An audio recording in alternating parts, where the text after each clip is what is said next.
Ladies and gentlemen, welcome back once again to another episode of the ABJ Podcast. I am your host, Anthony Blackwell Jr. We are back for episode 24. And before we bring our guest in tonight, let's get our housekeeping out of the way. Links for myself and my guests are below, as well as two injured wrestlers on the scene who are making amazing comebacks. One's already driving, one's walking with no crutches. So that's super exciting. Adena Steele and Philly Mike.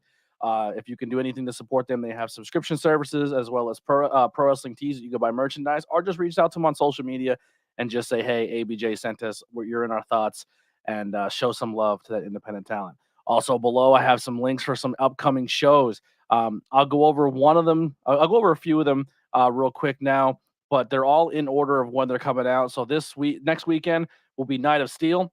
So February 11th at the Falcons Nest in Mayfield, Pennsylvania. Come out and support benefit show for Adena and Philly Mike. Then the weekend after that will be IWA. I'd say you can come, but it's sold out. So keep your eye on IWA for all social media for their shows because they sell out very, very fast. Myself, Rob Williams, and my guest for tonight will be Peter DeLonge. They'll be at that show. Me and Peter again will be at SSW Zero Gravity coming up at the No Limits Boxing Academy in Rio Grande, New Jersey.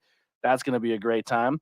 And then we have the birthday show. I'll be out hanging out, but once again, my guest tonight, Peter DeLonge, will be there on the commentary team with Jordan, and then Samir and George be holding all the festivities down. That's going to be a blast. That's in Thorpe, Pennsylvania. Throop. I don't know how to fucking say it, but anyway.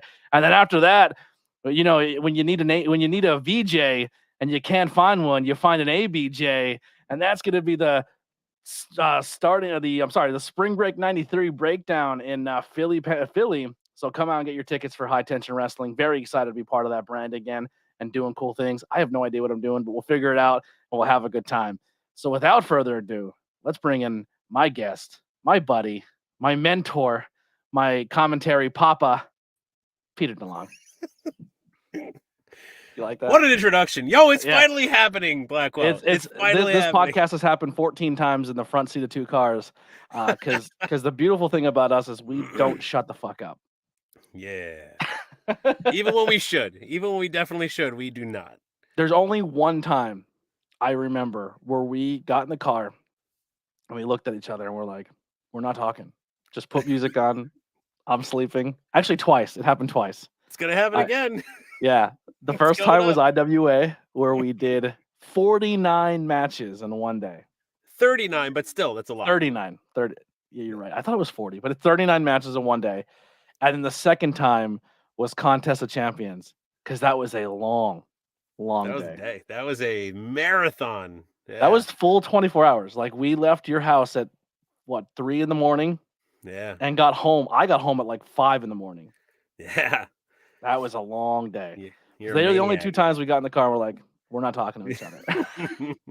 Meanwhile, you wake up and look over. I'm at the wheel going, stay up, stay awake. I thought you had Parkinson's. I thought you were in trouble. You were shaking violently, just trying to. And I'm like, I'm taking over. I got enough of a nap. I drove your car. That was kind of fun. Yeah. Yeah, you moved my seat too. It took like a week for me to figure out how to get it back to the perfect spot. Thanks for that. I'm sorry. I need leg room. But yeah, man. So we met each other via commentary, this world of professional wrestling commentary. I believe I met you at a Backbreakers show, and we kind of corresponded a little bit there. And then I was brought in to Sanctuary, and that's kind of where we really fell into each other. And I was brand new to commentary. I think my first ever commentary gig was the night before at PPW. Yeah. And then I had a secondary the same weekend with you. And PPW was just kind of like, there you go, kid, have at it. And I was with Paul Bowe and Julius Kuiper, so they're very, very talented. So they eased me in really well, and I just kind of had to feed off them. And then the next night was just a 2-man booth, and it was me and you. And you kind of gave me some pointers. I learned a lot about how you do things, and we'll kind of dive into that a little bit on the podcast as we keep going. And then we did an entire season at the Sanctuary, and I credit ton of my commentary abilities, and if people say I'm talented or maybe good at this at some somewhat form or fashion, I credit to you because you taught me how to prepare myself for a show, how to get notes for things, how to look up things, and then I've used that every single time I go places now, and but still finding my own way to get things done as well, not completely carbon copying. But that first season at the Sanctuary, man, was really, really special for me. And the beautiful part about that season is there was Friday shows, Saturday shows, and Sunday shows for like 6 months straight. Yeah. And we got a lot. I probably have more reps in my first year of commentary than most people do in like 3 years of commentary. Because if you work at one promotion, they run 12 shows a year. If you're lucky, you get 12 reps in 1 year. I had 12 in like the first month. So like it was special. Yeah, the Sanctuary was fantastic. I mean, I just like you, I credit that place and my reps there in helping me to shape my stuff going forward. And like you said, that was your second show, and they brought you on. I was so excited to have you on there with me. I was because I knew you had the background in broadcasting and whatnot. And you're like, yeah, this is my second show ever. Yesterday was my first, and I'm like, oh, this is gonna be this is gonna be a lot this of fun. guy's gonna suck. But I mean, you picked it up, and we were off and running. And that season that we were there, I think, was probably the most fun year I had on commentary. We had a blast, and the Sanctuary was utilized the way that everyone utilizes the Sanctuary to get in the reps and to hone your craft, to sharpen your skills. And I think that's what we did. And I think if I didn't have that opportunity, thanks to John and Rosh for reaching out to me and having me come in. And I think if I didn't have that opportunity, I wouldn't have been able to kind of, round the corners and kind of shine my craft up a little bit before I went off and did other things. So, yeah. And it was fun too, because like we were at the point too, where we kind of like found our style that I would say is different from what you would normally listen to on TV commentary. Like, I think if you were to break us down, you're the play-by-play, I'm color, but we also figured out a way to kind of blend the lines between both and do that very well. Like, we don't really have that blame, like Pete's the color play-by-play and I'm only color. Like, sometimes on color I'll call a move and we just have this flow natural where we kind of blend the lines between the two, and I think it works very well. Yeah, and I don't know if anybody would see that as a detriment or something that's less than favorable, but that's just the way I work, and that's the way you work, and I'm more comfortable doing that. And I've been in situations where people say, all right, I'm going to do color, you do play-by-play, and I say, all right, and I do my best to stick with the angle that I need to come from, but I always end up blending the two, and I get excited. I mean that's the style that I bring, that I come at it as if I'm just watching it in the in my living room with a couple of friends, and I get excited and pumped up and whatnot, and I forget where I'm at a lot of times, and I mean I try to do. I always try to approach it like with a specific voice, because I'd like to I emulate what I see. I emulate what I see on television and say, okay, can I fit into that? And I try to make it grandiose and work on my intros and work on my outros and try to be the straight man. But then you come in and I throw a monkey dick right into it every time, and then it eventually turned into you just trying to break me. And we because of that, we had some of the best times, man. Yeah, and a lot of the times where I'm trying to break you, I don't tell you what's coming. We don't plan anything out. And I started doing that at the Sanctuary. I remember saying something funny, and I remember you just like taking your mic and going and just dying laughing, and it made my confidence level shot straight up. And I was like, all right, how do I keep interjecting that but not making it about myself? Yeah. But that's the thing, like I don't want to make it all about myself, but I think at some point in time, your commentary team, if you're strong enough, you should be part of the show as well. And people should and I feel that's what we've kind of built. Like, people look forward in certain promotions to us on commentary because of what we bring to the table. Like, we're part of the show, and that feels good. We're not just background noise. Like some commentary people are just background and they're just generic commentary, and there's nothing wrong with that. But I think we bring that dynamic where people are like, well, what's Pete and Tony going to say? You know what I mean? And that's the struggle, because you don't, like you said, you don't want to put yourself over more than what you're calling. You don't want to try to be the show more than what you're, what's going on. And so you have to find that balance between fading into the background and jumping out at in front of what's going on. And I think, I don't know if we struggled all that much in the beginning. I think it was pretty natural the way we kind of slid into those positions and did pretty well for ourselves in that respect. I think my favorite break for you is when we were at. There's plenty to choose from. Yeah, my favorite one though is, and I don't think anyone really listened to it or heard it, but it was one of my favorites because it was like a long telling story, like a long telling joke that was going on the whole show, but it was subtle. But the whole time we were at an outdoor show under a tent, and it rained the night before. So your chair where you were sitting just kept sinking into the mud. And you kept saying, I'm falling and my chair is sinking. I go, well, maybe that's a sign, Pete, to lose some weight. And you're like, look at you, you son of a, like you broke and like started lashing out at me. And then halfway through the match, Bad Company came over and I didn't give up my chair, but you gave up yours. And they took the chair, and he goes, I think he's sitting on my chair. And I said, yeah, you could tell about 3/4 of it, the legs are covered in mud. Yeah. And you're like, you son of, and that's another one. You move the mic, and you're like, you son of a bitch. But it's fun, stuff. and like, and I like the Sanctuary too. Like we kind of experimented with the heel face, and then like, hey, this show I'm gonna do play-by-play and you do color, and like we would just because like, not saying no one listened to the Sanctuary, but we were kind of rebringing that Sanctuary commentary back into the fold anyway, and we were just experimenting and getting better and taking it to that place, and it was awesome, man. I don't know, and I love how it carried on, and essentially we're like becoming Jersey's commentary team everywhere we go. It's nuts to think about.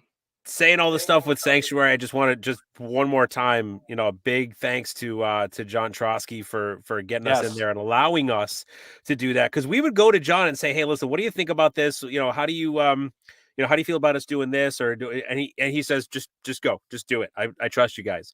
And we would look at each other and go, all right, I guess we're doing this. And look at this scumbag. Thank you. Stretch real quick. That Ricky Price is going to be fantastic. This is going to be his breakout year, man. I'm telling you. I would never support him in any form or fashion, like wearing his T-shirt or anything. Yeah, but like John Trotsky really gave us an opportunity to shine and spread our wings, and I'll be eternally grateful for that. And the following, then the season ended. And then the next season came up, and I said, man, I don't know if I'm going to be able to swing this because my Sunday bookings were coming up, and then I was getting booked a lot more, and the time home with the family was becoming more and more precious, and Sundays were like, oh man, and then I found out that you and Brian were doing it, you and BP Burke, and I said, all right, I'm good now, and then I heard you guys on there, and I said that's their place now, man. You and Burke, you and BP Burke really took over that place and did it right, and you're doing spectacularly. And I hope that the two of you are going to come back for the next season, because you've just been doing really, really well. I appreciate that.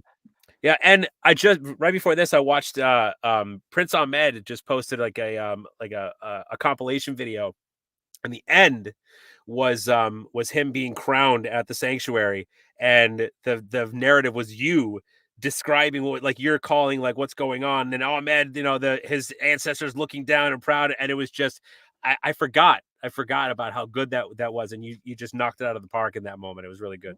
And that was the cool thing too, is like a lot of talent would just kind of trust us to be like, hey, this is kind of what I'm going for, roll with it.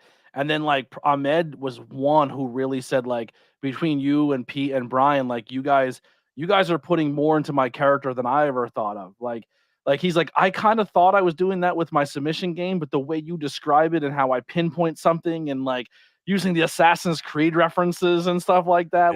He goes, I never thought of that for my character. And then having talent or naming moves. We named moves last year. Like we gave people new moves for their finisher because they don't tell us, or like, we're naming it tonight. Yeah. But he would say, like, I don't know, come up with something, and then the following week I would actually look up. I remember Googling Egyptian torture and looking up like historical stuff and finding that some pharaoh, I forget his name now, and I had it written down, but I guess he was a very cruel pharaoh, and he was known for like mutilating people, and he actually took a city in where he was and put a wall around it and put all the people that he mutilated into this city. So this one city was known for all its inhabitants were people that were disfigured and injured and by this guy. And so I said, I gotta work that in. And so I somehow worked it in that he wants to reopen the walls of whatever the name of the city was or whatever. Yeah. And it got my creative juices going. Now that I'm thinking about it, Blackwell, that don't know about you, but I don't know if I would be where I am right now, or if I would have been in the situations that I've been in if it weren't for the sanctuary, because that's where we met PJ Savage. That's where we met Ahmed. That's where we met the faceless ones, Bougie, JS Hawthorne, all these guys that we now see on the indies in other promotions. And, some of those people put out the good word for us, say, listen, I know these guys, they action well, give them a try. And we've gotten in there. And now, we got opportunities there. And I don't think if it were for the sanctuary to meet those people and make those relationships, I don't think it would have worked the same way. Yeah, no, absolutely. And going back to the BP, there was a lot of times we went to the sanctuary and somebody else would come in, and I kind of got shit for this. I'll talk a little bit. I just found out about this a couple weeks ago, but there was moments where we were at shows and people would be like, "Hey, Josh would be like, I want to bring this person in and have them try out on commentary." And there'd be times where I was like, well, at first I would be like frustrated because it'd be like, man, I can't, it's hard to develop a flow. And then once I got to the point of the sanctuary, I was like, yo, I'm here all the time. I'm getting 4 weeks or like 3 or 4 ups a week. And then somebody would come in. I'd be like, dude, just take the whole show and work with Pete because it helped me so much. So I would step away from commentary completely and put Brian in there, put Maestro in there. Who was the guy that used to roll up with Jack Manley? Jack Manley. And I was like, dude, just stay in there. And they're like, well, don't you want to rep? I said, I'm here all the time. This is 20 minutes from me. This is not a far drive. I'm not traveling as far as you guys are. And I really honored your work and what you did for me and how comfortable you made me feel as a commentary person. So I was like, dude, just take the reps and do it. Like, take the whole show. Because if I come in and do a match and then put you in and then you do a match and then I take you out and then we rotate, you don't develop a flow in a show. And that's a disservice to a commentary person. So if like just a pointer to commentary out there or people who are out there running promotions, stop making commentary a spot where you just stick somebody because you have nothing else for them to do. And don't have them do the 1 or 2 match thing if they're trying to make this a thing, because it's hard to develop a flow. Just give somebody a full show. Just like, you know what I mean? Like, let them work. And I know one of Ace Austin's boys came in and sat with me for a couple shows. He did really well. I can't remember his name. He actually had a cool name. I forget what it was though. Mm-hmm. But I ended up enjoying. Like at first, it kind of made me nervous, but I ended up enjoying that because it helped me to kind of like stretch my muscles there and kind of like say, okay, let's try this. Let's try something different. Being able to adapt in a different situation. And over the last 2 years, I'm sure you've learned just as much as I have that indie wrestling, you need to learn how to adapt to changing scenarios all the time. And be able to switch off to be able to work with different people and whatnot, because things change in a moment's notice. And I think that got me more comfortable with it. And at the same time, it got us more comfortable, got us more creative, because when Jack Manley would come in, he was involved in the storylines with the Walker clan and whatnot. And because of that, we decided to try and figure out ways to bring him in, reasons for him being there, reasons for sense. One of us stepping out, So we would come up with a little story. So it got us to do things for us. There was even a storyline going on with the commentary team, and it didn't overshadow anything else that was going on. So it was a way to get us more creative with what we were doing and work on the fly and change at a moment's notice. And that's huge in indie wrestling, because stuff changes all the time at the very last moment, And just kind of like how you said how like, oh, someone trusts you enough to be their first person, like hey, go with this person, he's good, he'll make you comfortable. That happened to me a few times too, like at Camp Leapfrog doing like the pre-show stuff. It's like, hey, I'm gonna put you on the pre-show with Blackwell because he'll help you and I like working with Kai and McKenna and working with a lot of talent who've never done commentary, and they're like, hey, is this your first time? I was like, this is like my second week. You know what I mean? But like, you know what I mean? But it was like it feels good to have that opportunity to work with people, how you were saying, and get those creative juices flowing. Another interesting thing with commentary that's kind of happened to me since then is like, now people want to work angles with me on commentary. Where like, so it kind of started with Ricky, and I don't know if you're aware of this, but somebody at Shore Star wants to start doing it as well. Oh, really? Yeah, somebody on Shore Star wants to have a commentary. I guess my heel work's getting good because people want to start rivaling the commentary team, which means that we're doing our job. You know what I mean? Right? Yeah, sure. Yeah. I have no problem getting involved. I have no problem getting involved. I'm sorry, we're a little delay. So I have to keep telling people like after the show, like, hey, I actually don't hate you. because I had to do it with John out at Pro Wrestling After Dark, like, because you were like, man, you crushed him. I was like, and after the show, like, John, I love you. You know that, right? Like, if I'm gonna play this heel character, which I told myself, and I told you, I'm like, I'm never gonna be a character. I'm just gonna be me. But like, I am kind of a smart ass, so I just use that to my advantage, you know? Yeah, I mean, in wrestling, you know, wrestlers always say your character is you turned up to 11, and that can definitely go for commentators as well, you know. But Yeah. now I forget what I was going to say before when I I'm started sorry, I cutting fucked you you off. out. That's okay. It'll come to me like an hour after we're done, and Well, I was talking about people wanted to work with commentary from the ringside. Oh yeah. I have no problem with getting involved as long as it doesn't take away from a spot from from And I'm the not show taking and a bump. whatnot. Or but I mean I got involved with IWA, and that was because it was a small moment, a fun thing. It didn't take anything away from anyone else. And then when it was over, I was gone, done, right back to the table. So that's the kind of stuff that I'm okay with, as long as it doesn't take the shine away from somebody else. Yeah, and just recently, early at the end of last year, sorry, you had a moment where you, I felt like I don't know if you probably did, because you're in the same mindset as me, but you're humble and not super outputting when it comes to it. But you were chosen by someone to host a commentary seminar, and not only did you get a chance to host a commentary seminar where you're teaching other people how to be commentary people, we got to do it with New Japan commentator, former backstage interviewer of ROH and WWE, Kevin Kelly.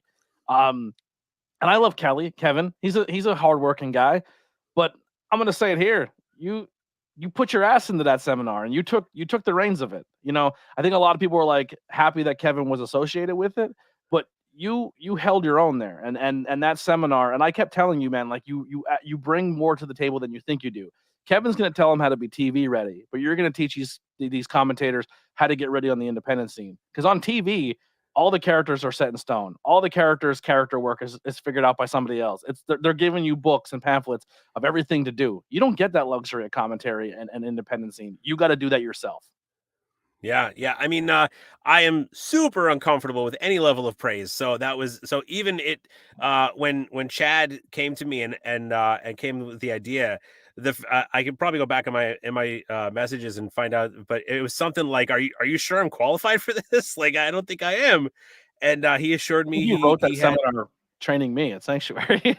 yeah, pretty much. I mean, he said absolutely, and I kicked some ideas back and forth. He really just said, let's do a seminar, and left it up to me, and I came up with how we could the format of it, and I came up with the idea of everybody's there for Kevin Kelly, but Kevin Kelly's going to be there to tell you how to get noticed and hired by the big companies. But you got to get to there first. You got to get your reps. You got to get good enough to be noticed. So in order to get to that level where Kevin's going to tell you what to do next. So I felt that the seminar was going to be good to have me say, all right, here from start until, getting notoriety and getting reps and getting known in the commentary and getting good. And then, Kevin jumps in and says, once you're good, here's what you do next to get noticed by the, to look as valuable as possible to the big guys. And it worked out perfectly. And I was so weirded out that day because I was like, I want to be part of it, because like people know I'm a commentary guy and I don't want to seem like a big shot. Just like, I don't fucking need that. I ain't doing it. And then I kind of went to like you, and you're like, I don't know, like I don't like. You're kind of like, I don't like everything you're gonna learn is everything. Like you'll be fine. And then I kind of went to Kevin, and I was like, Kevin, do you think I should do this? And Kevin's like, I heard your commentary, and the other guy that's gonna like, there's nothing I'm gonna teach you that you're not already doing. And the other guy that's going to teach you work with 4 times every week, or 4 times a month. I think you can sit this one out. Just go over to the table and help AXW recruit. And I was just like, you got it. All right. That's a good vote of confidence right there. But yeah. But it was great working with him. I mean, it was a dream come true. I've listened to Kevin Kelly's voice for a long time and whatnot, and it was just cool to be right next to him, and coming up to him and say, all right, what do you want to do? And then talking, like having a conversation about how we want to work everything out, and just it was a really cool experience. And I feel like I learned that I have skills that I didn't know I had before, because once the seminar was done, we had to go over it. We coincided with the super camp. So once the wrestlers were done with their warm up, and Anthony Green did a spectacular job of with the warm up seminar and whatnot and the drills. Once he was done with that, then it was into, okay, everybody get in line, sign up here, and we're going to have matches. Everybody gets a match. There was almost 200 people there. Everybody got a match. So I'm there with 10 really good commentators, really good broadcasters. Some of them were managers, some of them were announcers, most of them were commentators, but they were all willing to jump on the mic. And I said, all right, let's make this happen. 2 guys at a time, a third headset. So me and Kevin Kelly are gonna start trading off with the headsets, listening, and then once the match is over, have them stand up. 2 more people sit down, and whoever wasn't the third person, me or Kevin, now he switches. Meanwhile, I'm going to tell these guys what I thought of what they did while Kevin Kelly's listening to the next one. That was the plan. Kevin Kelly's a busy man. He knows a lot of people. A lot of people want to talk to him. A lot of people want to, say, hey, come here. I need you to take care of something. And that's when like the names started showing up, and Kevin was going to see his friends. And right. So Kevin Kelly kept being pulled away to no fault of his own. And so I was there and saying, and at the same time, I realized that the managers, they're sure they want to get on commentary for a match. Cool. But that's not their thing. That's their managers. So I said, all right, there's a line of wrestlers getting ready to go in. I need to find someone. Right. I need to find some wrestlers going to say, hey, do you mind if these managers come down and do their thing with you? You won't even, it won't even change anything with you. They just want to go out and do their manager thing. No problem. So but in the meantime, you got a couple of guys calling matches and looking around going, Kevin Kelly's talking to somebody. Pete's walking around over there. This is for nothing. What are we doing? So finally I get them hooked up, and, thankfully we got like 80 matches to go. So I come back over and I sit down, and Kevin Kelly came back a few times and he was able to jump in and give some feedback. But I would say 75% of it was me listening, jumping up. I hope I get good enough one day that I could run this kind of commentary seminar maybe one day. Giving feedback and then jumping back in and listening to the next 2. And at first I was like, because I'm not good at giving critiques. I'm not good at saying, okay, here's what you did wrong. But eventually I decided, okay, I got to jump in this. And I was able to identify stuff that I knew, that the mistakes that I used to make. That's what clicked, because I forget exactly what it was, but somebody made a mistake that I used to make all the time. And I said, oh, I know how to fix this. And so I pulled them aside and said, what's that? Do you remember what my mistake used to be? What's that? I used to call it a spot during a match on commentary. No industry terms, asshole. Yeah, I used to use industry terms because I was a fan who became a commentary guy, so I didn't know how to change that. Yeah, he's going for the spot, and I remember someone like, "Yo, stop calling a fucking spot." And I'm like, "Oh, my bad." Oh man, but yeah, so I eventually got my confidence, and I felt better about coaching, and I feel like I helped some people out. And one guy in particular, I gave a critique to, and the next time he went in, he listened, he tried it out, and it was better. And I pulled him aside, and I was like, "That's fantastic! You applied the thing that, and that gave me a little bit of confidence in this coaching ability that I didn't know I had." And then we went like 50 more matches, and we got into a flow. I made sure that everybody, paired up with different people. Everyone was eventually paired up with everyone else. There was a couple guys that spoke Spanish. So I had them, speak Spanish together on commentary. Then I had one speak awesome. Spanish and one, I remember David Estacado and Mark Roberts. David spoke Spanish while Mark Roberts did not. And Kevin Kelly said, you speak Spanish and you speak English. And they just went, and it was hilarious. I would do that in a heart. You know how much fun I would have as a heel commentary with a Spanish guy next to me? Exactly. And Estacado played it up like he could speak English, but he's choosing not to, and he's having a fun time confusing the other guy. And Mark Roberts played it off as well, trying to play into it, but then go back to it and play like kind of like the goofy, straight man. And we had a lot of fun. And by the time, in the beginning, it was stressful and, this is like a test. And at the end, it was like, let's have some fun, guys. Let's have a good time. I got to do a translation thing one time. Do you remember my translation commentary bit? No, I don't. As soon as I say it, you're going to know what I'm talking about. So we had a commentary person join our table at SSW. And I translated for him. And he never said a word the whole time. You sure did. You sure did. And the entire time, he's trying to play a psychopath murderer, and he's He's trying. He said, dude, I almost bit a hole in my lip trying not to laugh. Charlie Bonifer. So Charlie Bonifer sat next to me, and you kept trying to ask him questions, and he would just look at you and turn back. And I like, what he meant to say, Pete, was great. You apparently speak fluent serial killer. So yeah. I watched the Dahmer documentary. I was up on it, and he was wearing Dahmer glasses too the whole time. He was, yes. Oh man, but that was a great time, man. The Contest of Champions was a dream come true. We had a lot of fun. I called the show with Kevin Kelly and Ron Nemi. Who I'm gonna admit, Ron Nemi, I only knew him from the deathmatch stuff recently. I didn't realize that he is a wealth of knowledge and experience. I didn't realize that he was in the business from the 90s going forward.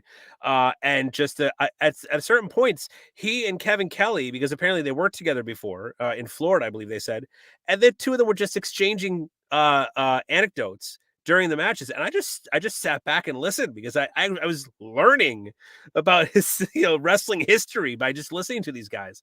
So this was another great opportunity that I would have never had if I hadn't found my way to where I am and just sit and experience with these guys. And I picked up a lot of pointers. Kevin Kelly taught me a lot. Ron was a lot of fun. I hope I get to work with Ron Nemi again at some point. But what an experience that was. Do you ever because now you're telling me the story, you're telling me things they said on commentary. Do you ever watch commentary on TV or listen to it and be like, oh, I would have said this here because I thought it would have been a thing to add? Do you do that? I go, that's not what it's called, dude. Stop calling it that, or call it this. Yeah. Don't say what a maneuver. Call it this. No, I wouldn't. Not even like that. Just something like how you were saying how they were exchanging pleasantries on commentary. Like if I was there, I'm like, yo, you guys need a room? Do you guys, you know what I mean? Maybe if I heard it on a different broadcast that I wasn't on, I would have felt differently about it. But being directly in the mix there and experiencing it right then and there, I felt differently about it. But who knows? I mean, Kevin kind of was ribbing me or shooting on me a little bit at Icons, because our table, we were at a table and he was at the table next to me. So I'm trying to do my thing and I'm already uncomfortable. And I'm like, hey, everybody, do you want a free sticker for my podcast? And Kevin's like, ignore that table. Come to my table. Who cares about their stupid podcast? He's brutal, man. He did it to me 3 or 4 times. And I was like, all right. And I was like, fuck it. And I just started laying into him. And then they're like, I'm like, are you going to go to Kevin Kelly's table? What's your favorite Kevin Kelly moment? And there's I'm like, don't worry. I'll wait. Just messing with him. And then the whole time I was like, this guy's a hermaphrodite. Didn't you remember The Rock said that? Just kind of ribbing him a little bit. And then I said, Kevin needs to realize that he's commentary scum like the rest of us. No one cares about a commentary person. There's wrestlers all over this place. Go to people who actually matter. Just messing with him. He's like, you're right. Commentary is the bottom of the barrel.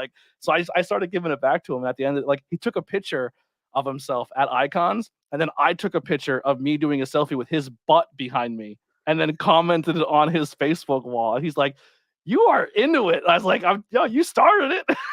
He's like, you want to get pizza? I was like, that's my guy. He's a guy who could dish it out. He could take it. He can hang with that. And he's a great sense of humor. There was a promo seminar going on in the hallway, and he tore into somebody that was doing a promo. I don't want to call them out, but man, did he tear into him and just kind of dressed him down in front of the entire 50 people there waiting. And then he came back and told us about it. Listen how I talk shit about this guy. Listen how bad I tore this guy down. But I don't know. I hope that guy learned something because what he was saying didn't make sense. So yeah, the Contest of Champions was so much fun, and I think one of the things that for me that really stood out is there was you said 200 people there, and we knew probably 75% of them. Yeah, that's kind of cool to say, and these people were from a whole the only people we didn't there was people from all over the world that showed up, but most of them was either the Jersey work we're doing or Sanctuary, because people from Create a Pro or other places who would come down and see it. And I knew some people just from researching in the comment, just the independent scene. I was like, holy crap, that's that person. And he's like, you know who I am? I'm like, yeah, man, I've been watching your stuff. I really hope that contest thing is something that happens every year, even if I'm not involved. Even if I'm not involved, I'm going. Yeah.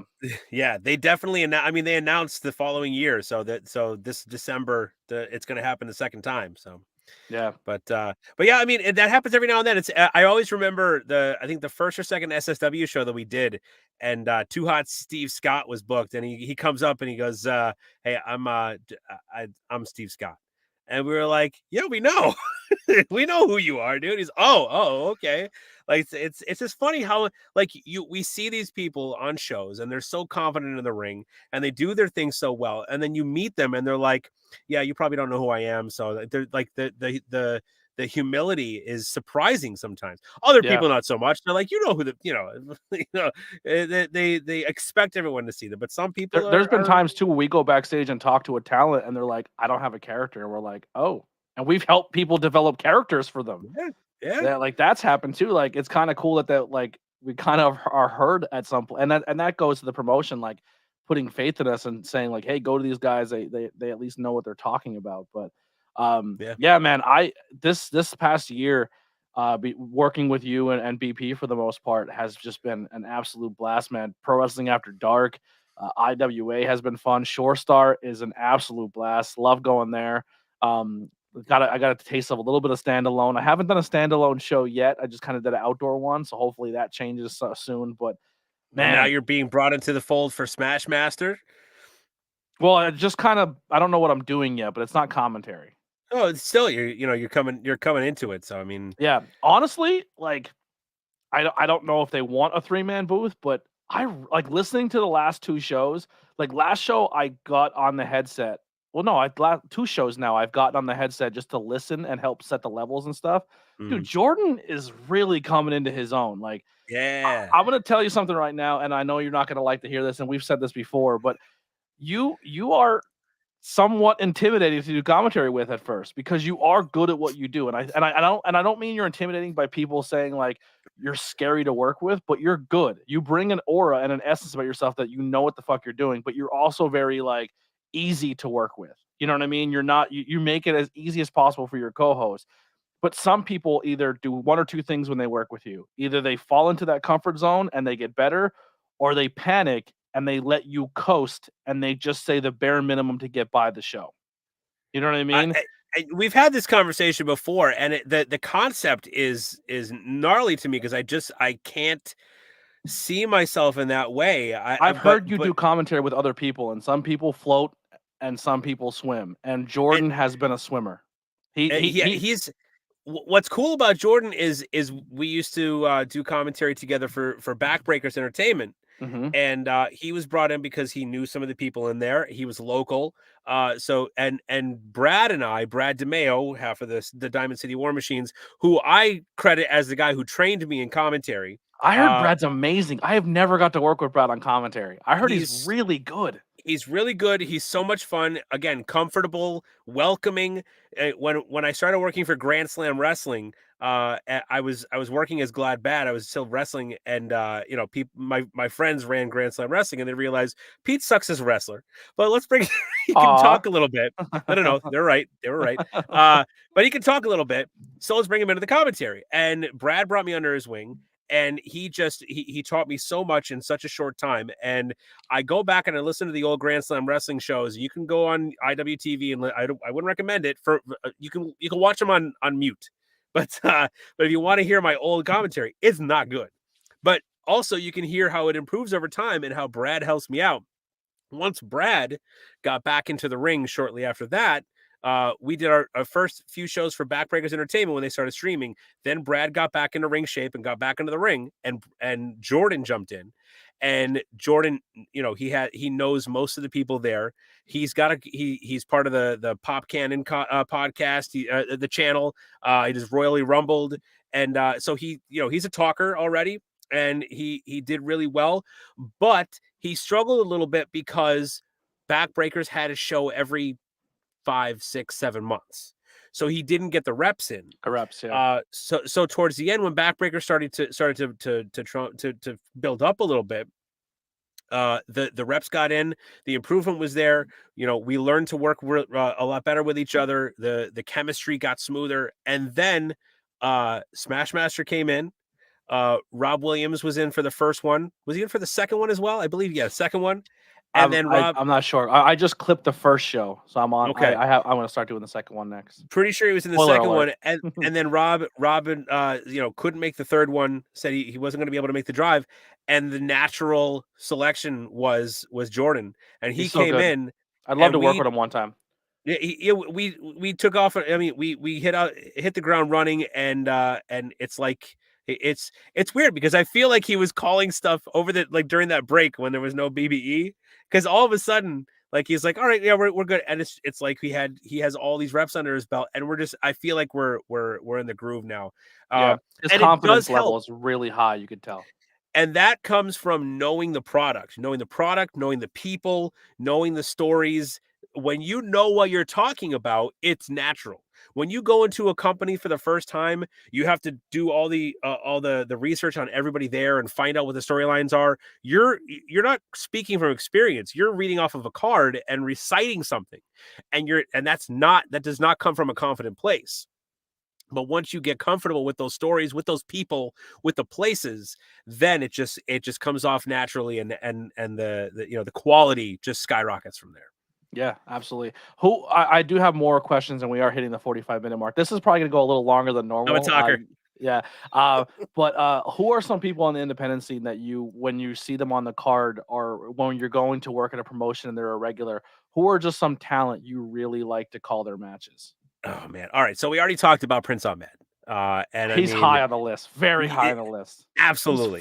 Just because he's so creative of, like, he starts the match and hits the knee and then focuses on the knee every single move he does. And you're like, I didn't even think that was a real move. How did you do that? You know what I mean? Yeah. Like, he's very high on the list. And it takes a lot of effort on our part to get creative with calling his stuff, because a lot of it is completely unorthodox. Is not a word that even begins to describe his style. He comes up with things. Sometimes he comes up with things on the fly. I remember one time at Sanctuary, you and I were calling him, and he did this. I mean, he twisted somebody up in a way that we've never seen before, and we were just dumbfounded. And we talked to him later, and he said, "Yeah, I just came up with that on the fly. I was doing something. I said, oh, wait a minute, what if I grab this and then twist this?" And so you can't prepare. You can't take notes for this guy. You got to call him on the fly, and that's what makes him so exciting. Because if you do it well, it feels so good to be able to keep up with Prince Ahmed, and that's one of the things. That's one of the sources of joy and fulfillment that come from commentary, is when you have great respect for somebody, and you're calling their action, and you're able to keep up with them, and you're able to, if you feel that you're able to contribute to what you're seeing and what the viewer is seeing, and you're able to enhance it. That's a great feeling. And Prince Ahmed gives every time he's out there, he supplies that opportunity to feel that, and I love it. You know what happens a lot for another one that happens a lot for us on commentary is when that moment happens where you're like, one of us say something that just, like, was so perfect, and you just look at each other and you just do the fist bump on that happens so much. So I was like, after a match happens, we're like, and we'll be right back. We're standing at ringside. We just look at each other and go, we fucking killed that shit. Yeah, feels good, man. It feels good. Does. You know, when those guys are in the ring and they do something crazy and the crowd goes wild, dude. You know, I mean, some of these guys are so talented, and they get those pops every time you come out. You know, we got to pop ourselves. I'll stand up on commentary. If people have ever seen me on commentary, I'll take my mic off its stand, and if something happens, like, and I'm not trying, like, I guess a lot of people are like, oh, you're kind of like trying to be the Pat McAfee, but you could even attest for this. I was doing a lot of that before Pat McAfee was on TV. You know what I mean? Like, that was the energy I was bringing. But I love the fact that Pat McAfee's doing it on TV, because it's letting doors open for people like me to be unorthodox on commentary and be unapologetically be me. But let me stop you there, because it's not unorthodox. Maybe compared to the industry standard, but it's not that's pure. That is that's his natural reaction. And I love it. I love to see somebody saying, you know what, I'm just gonna I'm gonna be me, and I'm gonna let it happen, and I'm gonna enjoy this. And I try to emulate that. Sometimes I find myself holding back, and other times you make that one noise. Oh, I can't even replicate. You make a noise. I don't know what it is. You do like a squeal almost. Like, I probably do it way more than I should. I love it. I love when you do it. It fires me up. When what's his name pistol whipped somebody at IWA, I stood up. I'm like, Someone just got pistol whipped at a wrestling show. Listen, you mentioned it earlier.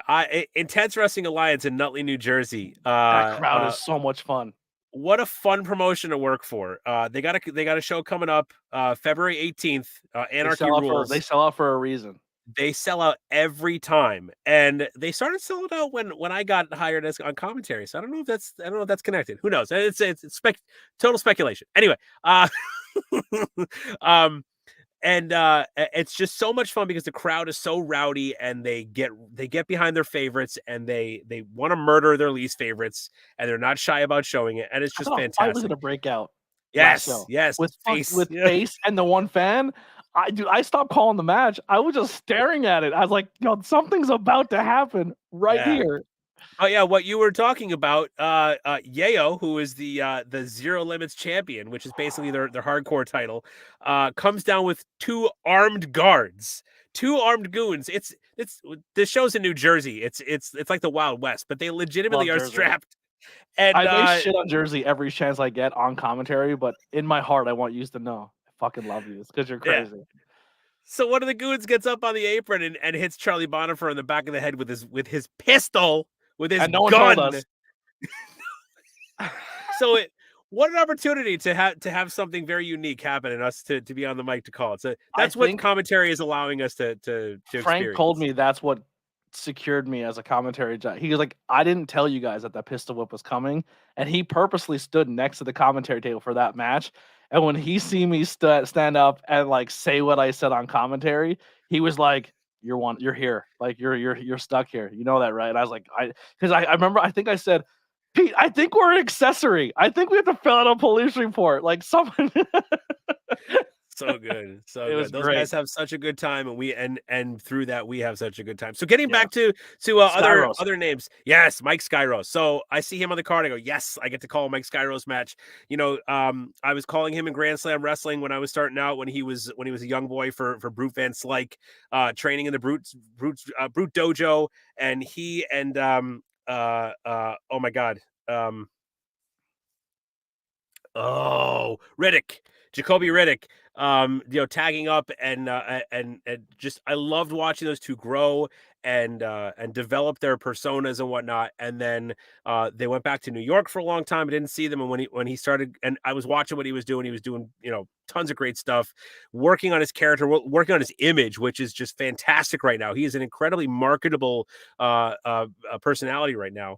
And then he started coming back to PA, which made me very happy.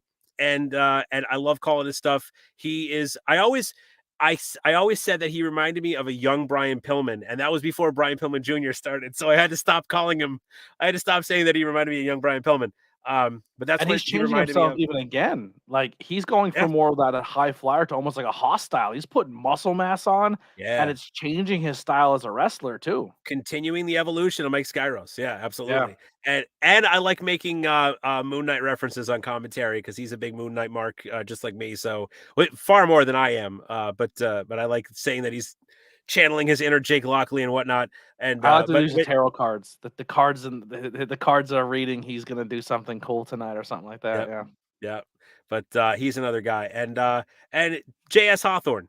He's another guy. I can go on and on. There's said, MIT on there. I wish I could call more MIT matches. I hope he comes and does more stuff at the Sanctuary. But I've been watching his stuff at Smash Master and everywhere else. That kid is unbelievable. Yeah. I think MIT and Ricky Price are two names you should circle the Northeast Pennsylvania wrestling scene because they are special. Except how about Tommy Vex? Tommy Vex is a guy who idiot. He's a fucking idiot. But he's so much fun to call because he's such an idiot. He and Mary Beth are just they're gems. They're the most hateable couple on the independent wrestling scene. Hey, Mary's a queen. That's my commentary bit. I hate Tommy, but love Mary. That's my bit. Fair enough. I've been doing that forever. Oh, here he is. Here, Jordan. Jordan, you missed it. We were blowing you hard earlier. We were shitting on you like you wouldn't believe. Yeah. Like wish you would. Diamond City War Machines, Brad DeMeo, Eric Pinhat, two dudes. Real quick, go back to Tommy. Tommy's in a crew of 3 people who, if you think they're entertaining when they hit the curtain, him and two other people should have cameras on them at all points and times, and that's him, AJ Evers, and Trajan Horn. If you think they are charisma and they're just pure entertainment when they hit the curtain, they are even funnier on the other side of the curtain when you're talking to them. They're just so entertaining. AJ Evers and I go way back. We tagged together for a long time, and he's given me many reasons to want to murder him. But because he is who he is, he gets a pass every time. My favorite bit that you guys ever put on the internet was was at Backbreakers, and he had this sign that said "Glory" and the O was cut out, and he's just like, "You get it?" And you're just like, you walked away because you wanted no parts of it. It's wonderful. He legitimately found that in the garbage. Had no idea who brought it or where it came from. But AJ Evers is definitely another. And Trajan Horn, I just wish I would be able to see him again. I just want to so much. Let me just know that he is on this plane still. Trajan Horn, wherever you are, reach out, bro. I love you, buddy. I think my favorite Tommy Vex AJ Evers moment is I went backstage at the Sanctuary to get notes, and I remember we said tonight AJ Evers versus Tommy Vex at the Sanctuary, and you text me while I'm on commentary and you help me out a lot. You're sending me notes and you're like, "Yo, they're wrestling tonight." I go, "Yeah," and he's like, "Oh, that's gonna be special." So and I just text you and go, "You have no idea." So I go backstage to get my notes, and as a joke, AJ's putting Tommy's gear on or vice versa. So the other one just said, "Well, I'm putting your gear on." And they put each other's gear on, and then it just turned into this whole bit. Glorious. And Trotsky had no idea. Trotsky booked a match, but didn't know how it was going to play out. And they literally said, "When you go out there, don't say a word to anybody." And they did an entire match as each other. Yep. And we called it on commentary as if it was a legit match and didn't say they swapped. And it was so much fun. Watching Tommy fight Mary and Mary fight Tommy as AJ. It was, and the whole time, like, man, Tommy looks great. He is in great shape. I mean, those are two guys that it's going to be a good time to watch because when they go out there, they're having fun, and that's unfortunately that's Peter DeLonge is the key of Evers losing the scrambler. He's never losing that scrambler. Ever. No, he's Mr. He's Mr. Sunday Afternoon, classic AJ Evers, the man who killed Allentown. So many monikers, and one of them is Mr. Scrambler, AJ Evers. I can't see him ever losing it. But, you're saying J.S. Hawthorne. Let's give him his roses. Yeah, J.S. Hawthorne. I met him at the Sanctuary. Another guy that I met at the Sanctuary, and I didn't develop any kind of relationship with him until months later. But I saw him, and when you see him for the first time, when he's got his beard with like the design carved into it, the hair, and he's got the shirt off, and the chest hair is just puffed up. Yeah, the body hair is all there. He's a very, I don't want to say intimidating, but he's an awe-inspiring man, when you see him. He's right from the 70s or 80s of wrestling. Yeah. So, but he's very friendly, eventually came up and talked and struck up a conversation with me. But I've also seen, the storylines that he was doing at the Sanctuary, him improving, seeing all the work he's been putting in. He bought that ambulance and decided to travel with it, and just went he traveled 1,000 miles just on a whim. He's like, I think I'll go down and see what shows I can get on. And he really jumped in and just took every opportunity that he could and grew from it, and developed relationships because of it. And just watching him improve and getting more opportunities is just a lot of fun. And whenever I see him on there, I'm a theater nerd as well, so I like to make references, based on the character. So I kind of slide right in with the theater references and Broadway and whatnot. And so that's a lot of fun to have him up there too. Yeah, he's really high. I think the only other people that I'll add on, just because we talked a lot about a lot of Northeast people. Just moving to Jersey, and I remember I knew nothing about Jersey going there. Bad Company's high on my list, and I'll incorporate all of them, even Jay the Key and Pete Corvus. First time I seen Pete Corvus, I nudged you. I was like, "This is my new favorite wrestler." Like, Yes, I you was like, did. this guy, I was like, this guy is awesome. Bonifer's up there, and I have not yet to see Bonifer wrestle not hurt. He's been hurt most of the time when we watched him. Who else is really hot? Vincenzo is just, he brings an energy that's just so easy to call. Leo Sparrow, another one I love calling on commentary. Like we're gonna have to go through the entire roster of each of the Jersey. It's hard, but Leo Sparrow, the biggest commentary thing ever is he has the commentary card. I hope more people do that. Yes, yo, if anybody is watching that any wrestler that's watching, Leo Sparrow has printed out an index card with all of his information, Social who he was trained by, everything. how many years, everything you would need to know.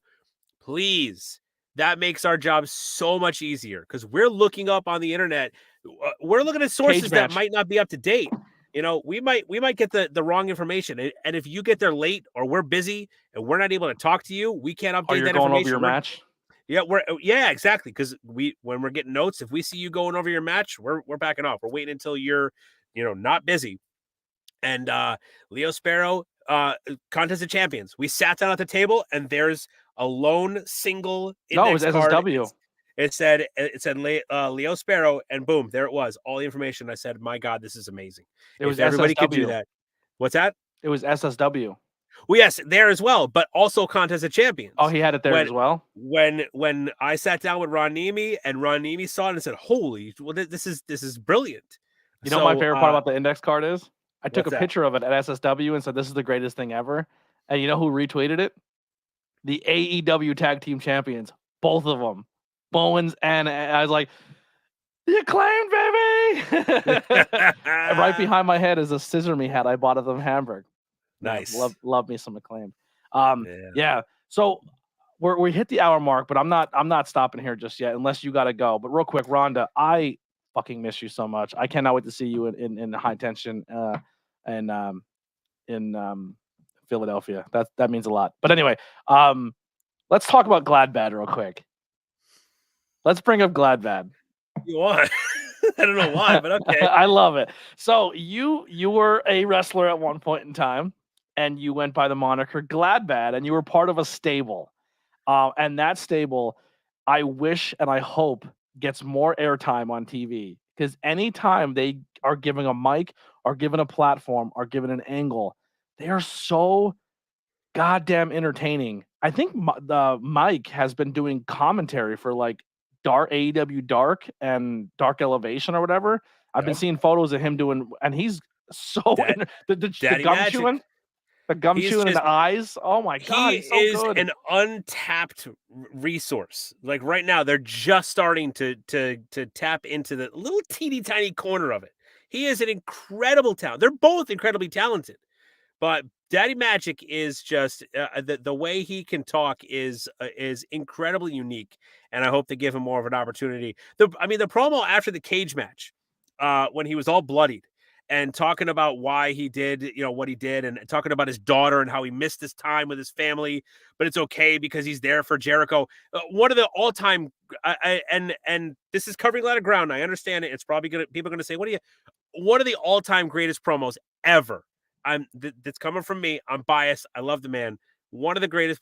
It made me feel what was going on better than most, and it was glorious. I wish all the happiness and success for those two guys, because they took such good care of me in ISW when they did not have to. They could have tuned me up and moved on, but they took the time to lower themselves to work with me. I've been going back and watching old Chikara, and their stuff in Chikara was good too. So good. They cut a promo playing pool in Goodfellas for the one show in Pottsville because we watched it to review it because it happened in our the town we're always in, and just them they just cut a promo. There's AEW needs to use those guys more. 2.0 baby, they're so good. But you were part of a stable with them as well as AJ Evers. I don't know how much we can go into the characters because would not fly today, those characters. No. I don't even know how to go about saying what they were. I'll let you because you could tiptoe around it better than I probably can. They were biker dudes who were had questionable viewpoints, and they brought me in as their estranged gay brother. They were Chad and Brad bad. Gay and they brought bikers. Gay biker is the funniest thing I've ever heard of. Yeah. So they brought me in as the glad bad. So everything had to rhyme. Crazy PCP Manny was the father, and he was dad bad. And we had a battle royal, which is where all the bad family members came together. There was a brother who only wore plaid, and he was plaid bad. There was a guy who was angry all the time. He was mad bad. Sexy Eddie came in as the only graduate of the bad family. He was grad bad. It was. I mean, ridiculous. We didn't take ourselves too seriously. And also there was I won't even mention the name, but Sami Zayn was involved as well. But was his name that bad? No, it wasn't his name. He was just involved, and he had a lot of fun. Okay.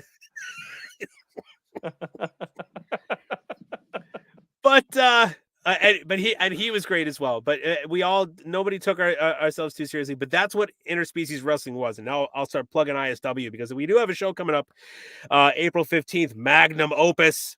That's the one in Boston. They're up in Boston, in Connecticut, at the Beerix. One of these days, if you have an open seat in your car, I want to ride up with you to one of those shows. Brewery show. All right, we'll talk. I mean, let's. I'll talk to you about what the riding situation is for this upcoming one. So, if you have an open seat, I want it. It's just so much fun. Everyone, it's a different. I know a lot of times people say, "Oh, this company's different than everything."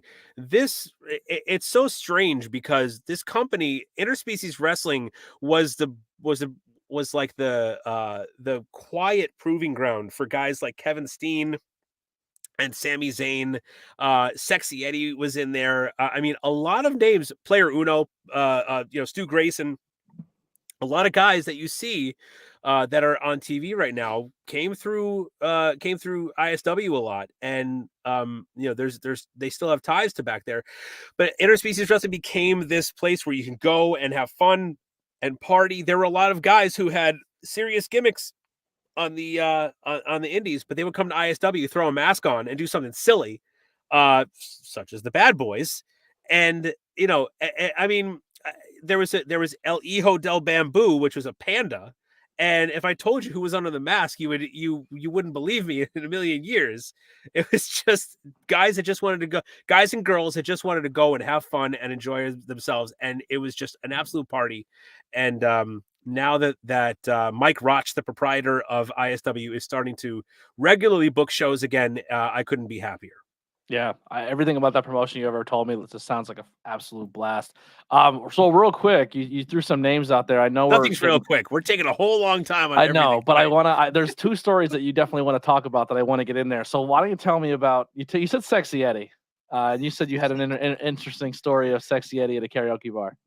My favorite story of wrestling ever. I did a show in Montreal, Quebec, and it was my first maybe second time in Canada for ISW, and we just had a blast. And afterward, I brought my wife with me. We didn't have kids at this point. She came with me, and she had a blast as well. Everybody was super cool to her. That's another thing, that everyone is just so welcoming. It's hard to get into that group, but when you're a part of that group, everyone is just, everyone takes care of each other. Everyone's so my wife was accepted right away. And after the show, we went to a random bar in Quebec, and I had Canadian Budweiser, which is apparently a completely different beer. Still stronger, right? Because they can have higher stronger. ABVs. Yeah, slightly stronger. Still tasted terrible, but I drank it because stronger headache. Yes. So I think there was a WWE pay-per-view that night too, so we were watching it in the bar. Also in the bar was Jolly Roger and Eric Cannon and a few other people. And Eric Cannon says, "Who wants to go to a karaoke bar?" And I go, I look at the clock and I'm like, man, it's midnight and we're in another country and we got a long drive tomorrow. And I'm like, I don't know, man. And my wife pulls me aside and she goes, when Eric Cannon asks you to go, when Eric Cannon asks you to go to a karaoke bar at midnight in Quebec, you go to a fucking karaoke bar in midnight in Quebec. Yeah. So I said, you know what, you're right. So we went. That was my fear with Pro Wrestling After Dark, is like someone was like, here's what we're doing afterwards. I'm like, Pete, We ain't going home tonight. So we all It doesn't went take out. much to twist my arm either. Yeah, right. So we went there. There was a few other people I can't remember. It's hazy. It's a hazy memory. But we found a karaoke bar, and up on the wall there was projector, and it was playing all the. This is probably like mid to late 2000s. LMFAO was huge at this point. Sorry for Party Rocking and Champagne Showers and all those songs. And I remember this was the first time that I was immersed in the world of LMFAO, because I was seeing these, these videos being played, and I'm like, oh man, this is great. But the whole time, Sexy Eddie is dancing. And Sexy Eddie, for those who don't know, I don't know who doesn't know, but if you don't know, Sexy Eddie's gimmick is basically he's a Chippendale dancer, loves to take his clothes off, and is legitimately incredibly endowed. And the only reason I know that is because there's no way to not know it. If you just glance in his direction, it's like there it is. Colonel, what's his name from WCW, or the manager, Colonel Parker or whatever his name was. Yeah. Oh yes, the story. So yeah, with the blue Speedo. Yeah, you Google that. I will say we did a spot where Sexy Eddie was doing the dick spot long before Joseph Ryan was doing it, and before he got famous for doing it. And Eddie always asked for permission and was very kind about it. But in one spot, Eddie can do a coast to coast though. Yes, he can. And I remember doing a spot where I had to do the dick spot where AJ Everson and I grabbed it at the same time, and I will say it was like holding Excalibur. That's all I could say. Regardless, so we're we're in the karaoke bar, and Eddie will not keep his clothes on. He keeps taking it down. He's got his banana hammock on, and he keeps emotioning over to men and women there in the horrified men and women. Well, you got it. Go for it. And the bouncer keeps having to say, dude, keep your clothes on. He was okay. Sorry. He'd get down from the table that he's standing on and pull back up, and he'd kind of glance over at us like, just give me a second. And eventually at 2:30 in the morning, the bar had enough, and they kicked us out. Eddie would not keep his clothes on, so they kicked us out, and we spilled out onto the streets of Montreal at 2:30 in the morning, and it was like prime time in any other town. There were people everywhere. People in the streets, cars trying to get by, but having trouble because there were too many people in front of them in the streets. It was like the busiest time of the night at 2:30. Do they have like a lost call in Canada? I don't know. Maybe not. That's why they don't let people from America with drinking problems into their country, because like if you can't drink in your own country, don't come here. Yeah. So we joked about, I guess there was some sort of flashlight party going on, and we weren't able to find it. So we decided flashlight party. Apparently it's a party where you go where people are having sex, and you go into a room and you're given a flashlight. All the lights are off, but you're given a flashlight, and there's people in there having sex, and you get to go in the flashlight. Bucket list. Where's my paper and pen? I want to add a flashlight party to my list. In my memory, we looked for it but couldn't find it. But it very well could have been just people saying, no, we're not doing that. But I would have loved to have seen that. Yeah, hell yeah. I would have. But yeah, dude, but my wife, there's a flashlight party somewhere tonight, I'm getting in my car. Let's go. Let's shut it down. We're done, everybody. Thanks for coming. We'll see you at the flashlight party. Yeah. But then we headed back, and I'll always be grateful because I almost fucking went back to my hotel room and said, man, I'm just really tired. I don't think I can do this. And my wife pulled me out and helped me to have that. But because of that, I'll never forget it. Eric Cannon, Jolly Roger, Sexy Eddie, and the few other people that were there that I can't remember. I'm so sorry. One of the greatest wrestling memory of my career for sure. Well, since we're putting your wife on such a high pedestal here, we and she is amazing. I want to hang out with her more now, even more so than ever. She's wonderful. I know. She's so sweet. She's like, you can come in and sleep. I know you've been awake for 24 hours. I'm like, I'm good. I'm fine. I'm driving home. Like, because I'm someone who sleeps in, and your kids will be like, why is this long-haired homeless guy on our couch? We've had many people come in. Tony Deppen was woken up by my child at probably 7:30 in the morning one night. So I mean, it wouldn't have been the first time. But yes, so your wife, we've had a lot of monikers in professional wrestling of the world's dangerous men and dangerous women, of Grande and Ken Shamrock. But your wife took on a black belt while you sat in the car holding her purse.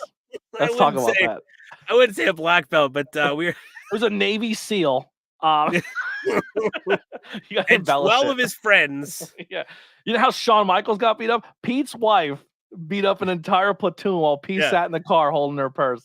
Yeah, she's like, honey, I'll be right back. I'm going to go beat these 12 guys up. And I didn't see them for an hour. And she... All right. No. Oh, my God. All right. So that's a different kind of, that's a flashlight part there. Yikes-a-roo.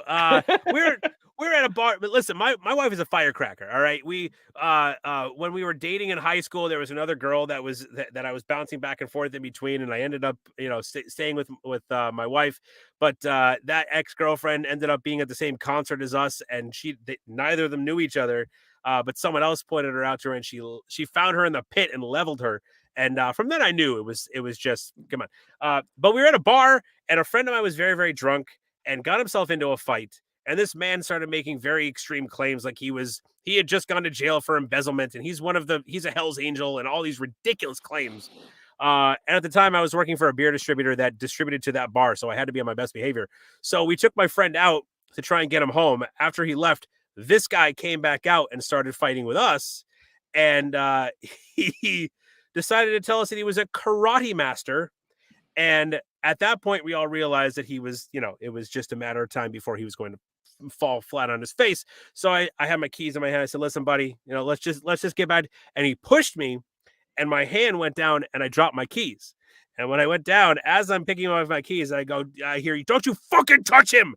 And I look up, and he is tumbling backwards. My wife just jumped on him. And he was tall and I don't want to take anything away from my wife. He was tall and lanky, but man, she just boom, and he went tumbling, and he got back up, and he was very angry. But at that point, the owner had come out and said, all right, let's break it up. And we all kind of went our separate ways. But I always like telling the story about how my wife knocked over a karate master. So what actually happened was she Sparta kicked him dead in his chest. She very well may have. I didn't see the context. And he rolled down a hill and broke his neck and died. Don't mess with Pete's wife. She's pretty incredible. She stopped me from getting a regrettable tattoo when I was in my late teens, early 20s. So for that, I'll tell you off air.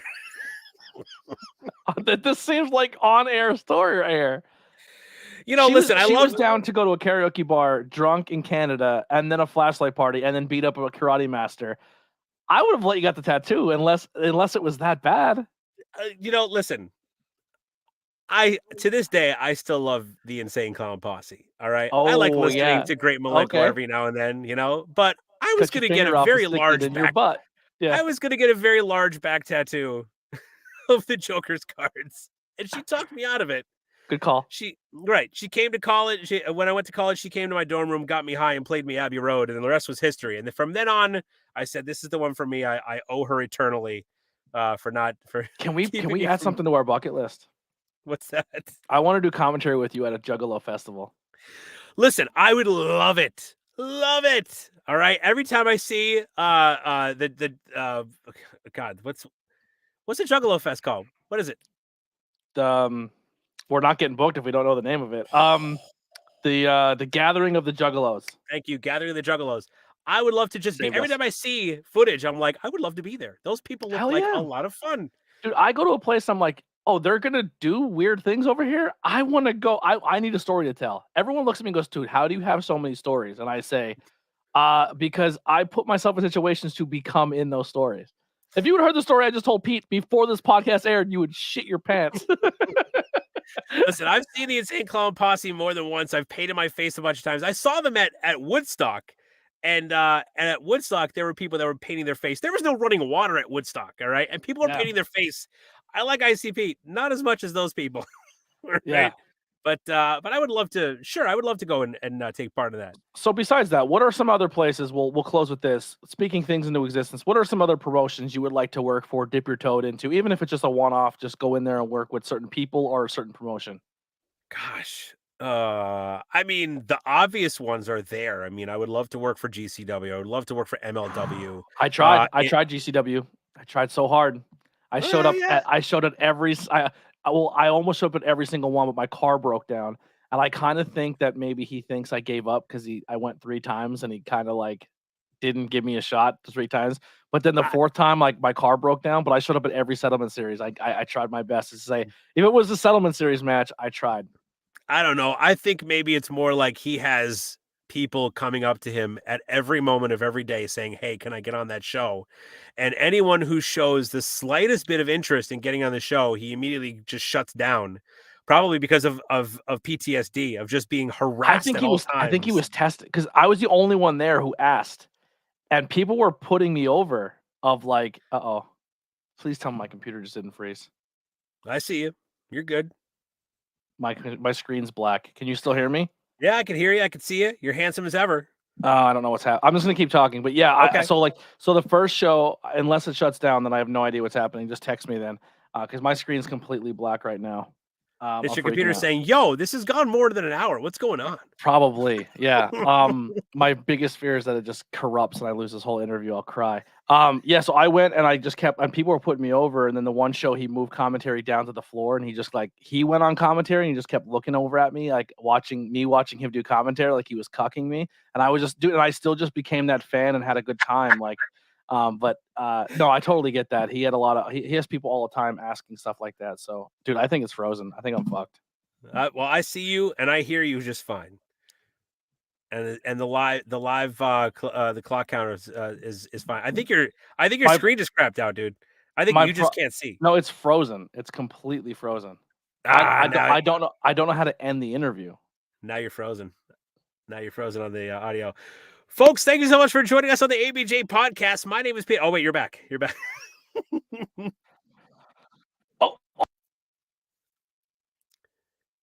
Now I can't hear you. Oh, that scared me. There you are. Okay. All right. Yeah. Yeah. So GCW's on my list. This didn't happen with anybody else's interview. All right. I want a do-over. I want another 2 hours next week. Dude, I'll talk to you all the time. You know that. Yeah, so GCW's on there. For me, House of Glory is on that list too. I would love to work House of Glory. But here's the thing, like, I'm at the point now where I want to work these promotions, but if I'm not working with like certain people, I don't want to do it. Like you know what I mean? Like if I got an opportunity to GCW, like that'd be fun. But I'd have way more fun doing it with you or Brian or like Noah or Jordan. Like, you know what I mean? Like I kind of like my crews, you know what I mean? Like I've worked with other people and they're fine, but they're just like, I feel like we have good chemistry. I feel like I'm good at what I do and I can stand on my own. But I think as a package deal, as a team, I think we bring something so much different. You know what I mean? Yeah. And I mean, you can go back, if you go back on, check out Short Star Wrestling on YouTube. I just discovered that we have a YouTube page, by the way. I have it linked in my thing below. Excellent. If you go back, and IWA. ABJ and I were in there from the very beginning, from the very first show. So we were into the ground level. We were able to we were booked before the talent was. Yeah. And we were able to witness the stories unfold and see the talent come in and realize the vision. And this is from what I understand, I guess the market in the Wildwood area in Rio Grande, there was not wrestling for a long, long time. And people were looking to do something with it. And so we came in, there was great response. We built something there. I think it organically happened. People are putting work in to make this happen. And you and I being in there from the beginning, I think is really something really special because we're able to say that we were there from the ground level. I wish I could do more, but we don't live by it. It's hard for us to tell people in Northeast Pennsylvania to drive 3 hours to the Jersey Shore to watch a wrestling show. Yeah, we're kind of on the outside. The only thing we could do is just here talk about it. Yeah, exactly. So or drive traffic to the YouTube page or the IWTV page. So folks, check out Shore Star Wrestling. It's a really great group of people doing some really great stuff, and it's at the No Limits Boxing Academy, which is a boxing academy that it benefits the community. It keeps kids off the streets, teaches them a feeling of community, helps them with life skills. Great group of people there as well. And it's a pleasure to work for that company. You know how good this building is? Pete lost his wallet. And someone in this building found it and mailed it to Pete.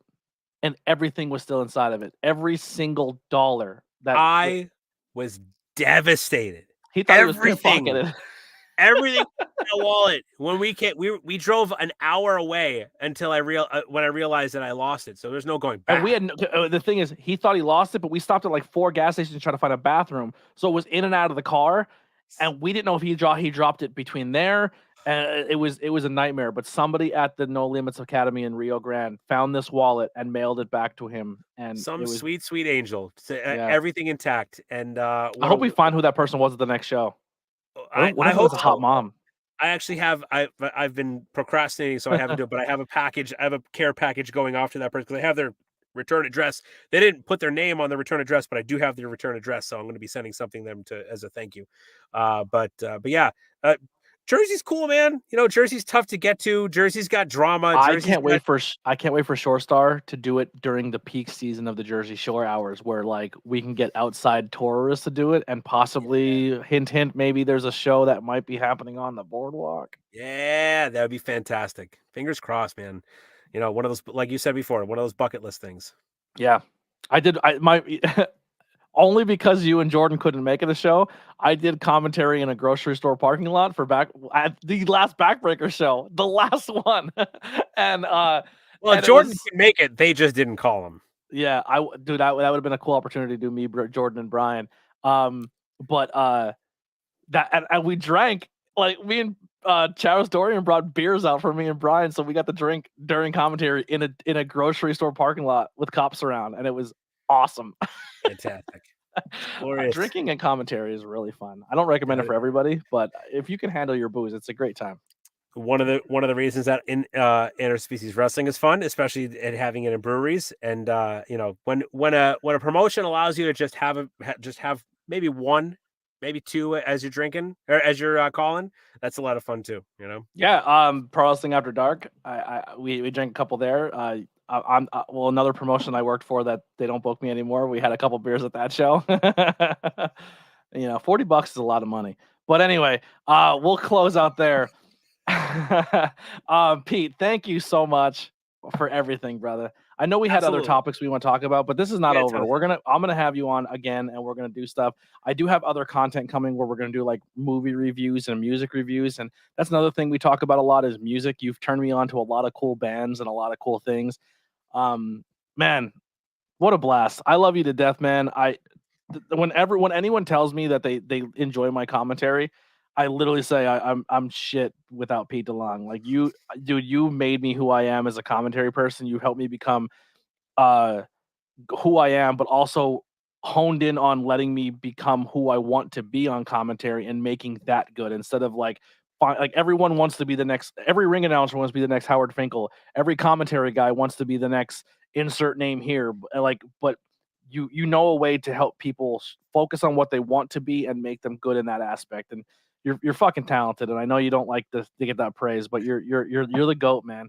I appreciate that, and I am incredibly uncomfortable right now. So thank you. I know. Yeah, well, that's kind of what I like to do too. I like to make you uncomfortable. That's honestly the main reason why I like being a heel is with you, because I say things that you're like, oh my! If I can make you cringe, I've done my job. And I think Standalone's the first show I went for it. Like I fully went for it at Standalone. There was a few shows I remember on commentary I said something heelish, and you're like, "Oh, really?" And I'm like, I'm trying something out." Like I said it on commentary, and then I remember we were doing the Standalone show, and you're doing a video, and you're like, "Hey, we're here at Standalone at the park in whatever we're at," and I go, "Turn the camera." I said, "You know what's the best part about being in Jersey?" I said, "We're the best looking guys here." I said, "Turn the camera around and show these mongoloids." And you're like, "Oh my God." You said, "Show them these mutants."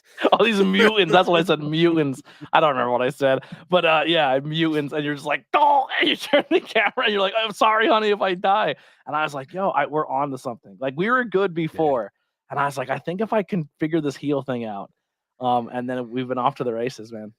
Listen, all I want to do is show professional independent wrestling that commentary and broadcast teams should be by the standard should be quality. Quality broadcast teams shouldn't be an added bonus. It should be the standard. It should be what's expected. It shouldn't be just some random person going in there and sitting on comment saying, "Who is this guy? I don't know anything about this guy." Well, there. Like Booker T on NXT. Let's raise the standard of broadcasters here. You know, we want to improve your product and bring value to your product. Let us do it. Let us do that and recognize that we're doing that. You know, when you're announcing talents, announce your broadcast. Give the broadcast team a graphic. Yeah, absolutely. Let people know what's going on. When you upload to IWTV, you have the match listings on the bottom. Put commentary team, whoever's on there. When you're releasing a match or a show on YouTube, do the same there. Give us the same credit and allow us to raise the value of your product, because we're telling your story. And if we're doing it well, we deserve to be in there with everybody else. I totally agree. And listen, even if you want myself or Pete or both of us for commentary, and maybe you're too far away, maybe you're like, hey, our promotions is overseas in the UK, or we're in Australia, or we're somewhere in the world. Me and Pete have the technology to do commentary in remote and send it back to you. Our doors are open for commentary jobs, even if we cannot make it to your promotion. Hit us up. We're down. That's kind of bucket list for both of us. If we can be heard internationally commentary, we're down to do it, and we'll work together and we'll get it done, and it'll sound amazing. That's right. I've got plenty of my own post-production stuff that's done right here in this studio that I built, that my wife and I built with our bare hands. Check out ETWA, Eastern Townships Wrestling Association in Vermont. I do commentary for them. They have a lot of great stuff on there. Sonny DeFarge is their champion, and of course, Top Rope Promotions in Massachusetts. I do commentary for them as well. Right now, Channing Thomas is their champion. Joel, plenty of talent there. Little Mean Kathleen always there. A couple of great promotions that I do work for. Check them out on YouTube and whatnot. And what you hear there, Blackwell and I can definitely reproduce for you as well. Yes. If you want to check out the shows that we're a part of, the links are below for SSW. You could buy your tickets. You could buy tickets to High Tension Wrestling. You could buy the tickets to Smashmaster Wrestling, High Ground Wrestling. All those tickets are below that you can check us out this month. Also, if you are not in the area and you want to watch these promotions, on my main YouTube page, you scroll down, there's going to be a tab that says Follow My Friends, and it's everyone that you should be supporting. Click on them and subscribe, and then underneath that is companies I work for, and you'll see The Sanctuary, you'll see High Tension, Smashmaster, Shorestar, IWA, PPW, Standalone, and then you can also see us on Fight TV as well as IWTV. We're on a lot of promotions there, but I'm going to put a link in the chat. This is Pete's personal YouTube channel. Last time I promoted this, he lost subscribers, so don't be that person. Lost one. He lost one. But Pete does breakdowns where he goes through the shows that he works for and gives a lot of extra insight on the promotion and the talent. The guy works his ass off, and I love you. I appreciate you, all you've done for me, and how you continue to make me better. I appreciate you bringing me on here and chat with me. And while we're throwing out plugs, make sure to check out Interspecies Wrestling as well. April 15th, Magnum Opus at the Beerix in Connecticut. That's going to be a good time. And Blackwell, what a blast! I mean, we always have fun when we're together. This is a good time. Thank you so much for having me on. I appreciate it, man.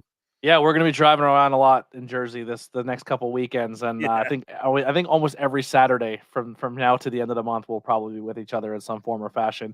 I am bringing the vlog back, so you'll probably see Pete a lot on the vlog. So that's something to look forward to, and we'll see you guys next time on the ABJ podcast. Make sure you check out the links below to follow us on all social media, as well as buy ABJ merchandise or check out the Patreon. $1 helps go a long way to help pay for the bills like StreamYard and all these different platforms we're using, and tickets and tolls. You know what I mean? Not tickets. We don't get tickets, but gas and tolls to shows. That Patreon can be very, very helpful. I think I paid more in tolls than I'd like to admit this last year. But anyway, here's some outro music by Billy Trey, and we'll see you next Tuesday with our next guest.